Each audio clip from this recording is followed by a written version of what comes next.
mean, it's a sad day, in my opinion, here in the state of Missouri. The governor under fire after allegations of an affair and blackmail. A refreeze on the streets and highways, will it slow your Friday morning commute? And Boonville schools closing, but not because of the weather. KOMU 8 News at 9 starts now.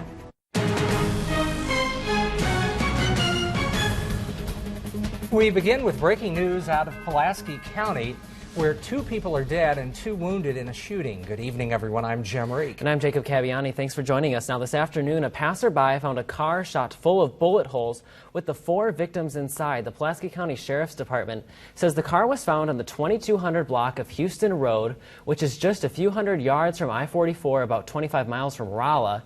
Detective J.D. King tells us every available deputy helped, and now the Lake Ozark Major Case Squad is involved, as well as the Missouri State Highway Patrol. Now, they do not have any suspects, though King said they also do not think there is any danger to the public.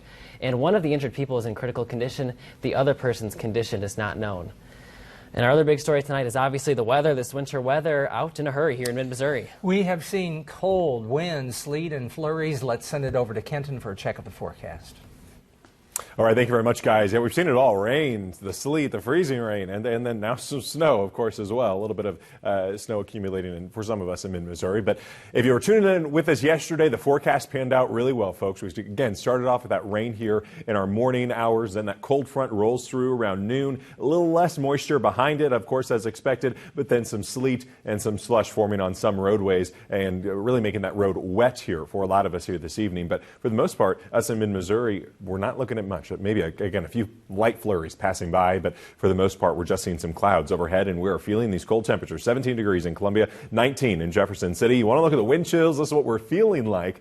We're feeling like 0 in Columbia, 6 in Jefferson City, -2 in Macon, and -1 over in Sedalia. Looking at our winds, this is why we are feeling so cold.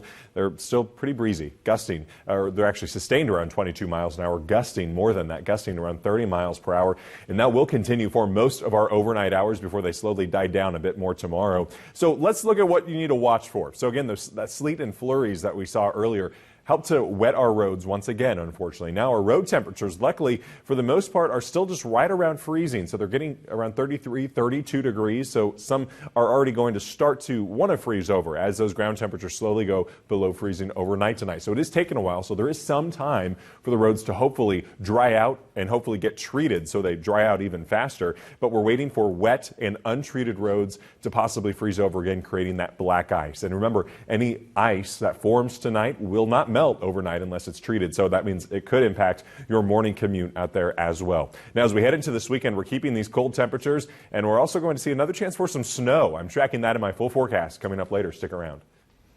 All right, Kenton, thanks. Well, a winter weather advisory was in effect earlier today for parts of mid-Missouri, and there have been at least 3 in the past month. So KOMU 8's Edward Redler is on the streets of Columbia checking out those conditions. Jacob, thank you. I am live on the side of Highway 63 where it is really cold and roads, depending on where you are really, really slick. I talked to a Boone County Public Works spokesman today who says crews have had to be out longer than they'd hoped because of the sleet today. County crews were swapped out at about 6, but they have night crews that are going to keep working throughout the night. The biggest concern right now is the refreezing later that could occur. MoDOT also says crews will continue to treat and plow state-maintained bridges and overpasses as needed. The highway is fine. I mostly use the highway. It's just inner city roads that are a little slick. So I would just advise everyone to be careful, take your time, don't speed. To stay up to date on the latest weather conditions and what the roads look like, go to our website, KOMU.com. Live in Columbia, Edward Redler, KOMU 8 News. Let's take a look at the road conditions across the state. Here's the map. The highways that are in green, that's good, and that's most of the state. The 3 problem areas, southwest Missouri, Joplin, and Springfield, the northern tier of counties stretching from St. Joe to Kirksville to Hannibal, and the St. Louis metro area. If you don't have to drive tonight, don't. If you do, be careful. This afternoon, the St. Louis Circuit Attorney opened an investigation to determine if Governor Eric Greitens committed crimes tied to an affair. This comes after a report from St. Louis TV station KMOV last night that said Greitens had sexual relationship with his former hairdresser in 2015. Greitens denies he blackmailed the woman to stay quiet. Now, in the report, the woman's ex-husband says Greitens took pictures of her nude and threatened to post the images if she spoke about the affair. Today, the woman's ex-husband says Greitens slapped her during the affair. This claim came from the ex-husband's lawyer. Greitens' attorney says any allegation of violence is completely false. Tensions were high on the Senate floor in Jefferson City this morning. Senators are divided over the political implications of Governor Greitens admitting to an affair and alleged blackmail. Lawmakers agree the Greitens story is troubling. Where they differ is on how to move forward. Republican Senator Doug Libla is leading the campaign, asking the Attorney General to take over the investigation. He says premature judgment on anyone's part is foolish. We need to get to moving forward on the investigation and determine what the validity is of those allegations. You know, you need to have evidence, you need to prove the evidence for someone's guilty. And I know lots of times we like to jump to conclusions, and I'm not on either side. Now, in a statement today, Republican Senator Caleb Rowden of Columbia said, quote, "The allegations leveled against Governor Greitens are absolutely appalling. I am calling on Governor Greitens to be honest and forthcoming. If the allegations are proven to be true, he must seriously consider whether or not he has a mandate to lead."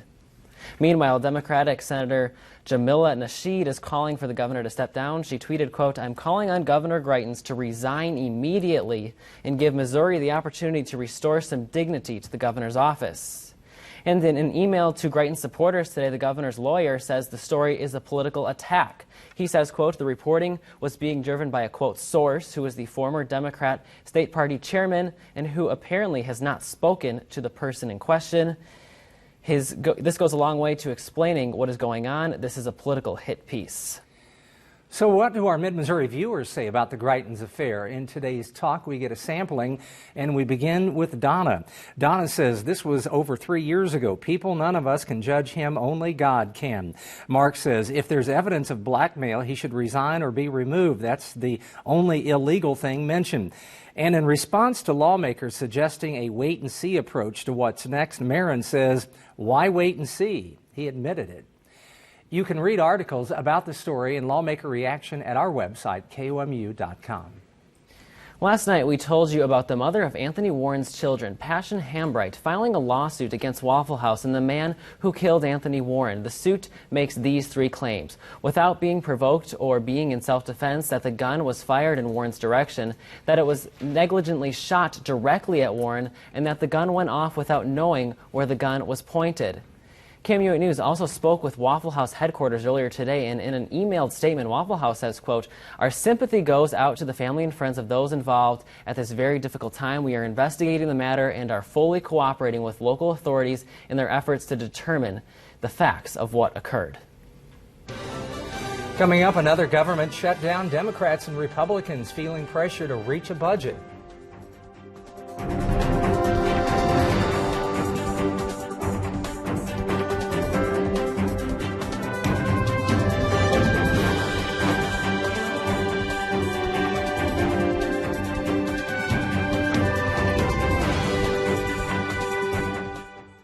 Now, this winter weather isn't the only thing that's keeping students away from school. The flu has forced Boonville to cancel classes tomorrow. Absences have been way up, and not just from students. Teachers and substitutes are also catching the flu. Even the superintendent caught a bad case, so he had to talk with us by phone today. He says it was the right call to cancel. Whenever the attendance gets to a certain point, really it's not... it's just not good business sense to open up and open your doors for other kids and to come in and possibly catch what's being passed around. Custodians are taking extra measures to sanitize areas throughout the buildings, including water fountains and doorknobs. Well, another impending government shutdown. Right, no agreement has been reached. That's coming up after the break. Tonight, the White House is not denying reports that President Trump today used a derogatory word to refer to Haiti and the nations of Africa. NBC's Blaine Alexander is in Washington to explain what happened.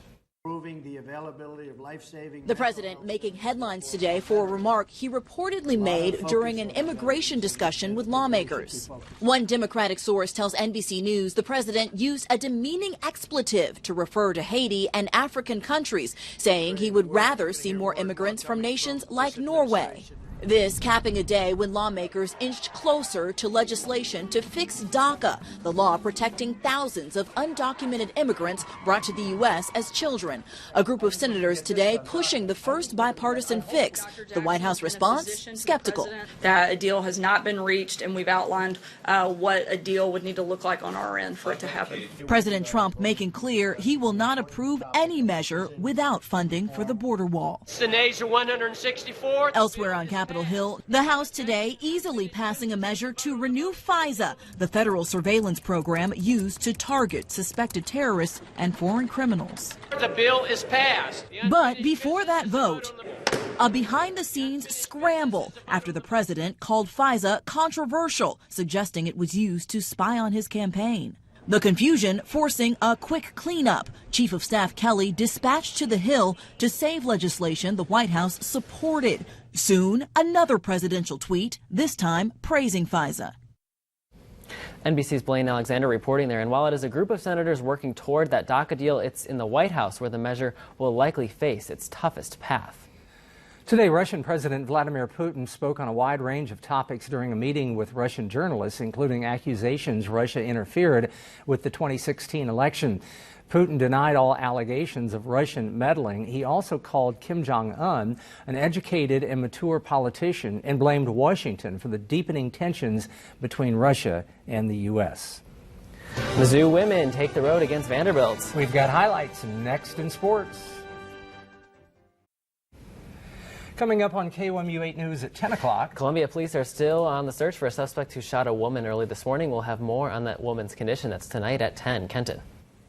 And again, just clouds overhead, maybe a few flakes trying to fall down, but otherwise we just got to watch out for the slick road conditions as ground temperatures continue to go below freezing. We're dealing with some black ice possibly as wet and untreated roads then will freeze over. And again, temperatures are going to be very cold as you head out the door tomorrow morning.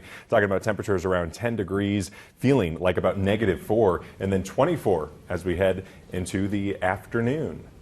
What we don't want is a green freeze. That is our time for now. Thanks for joining us. Have a great night. On air.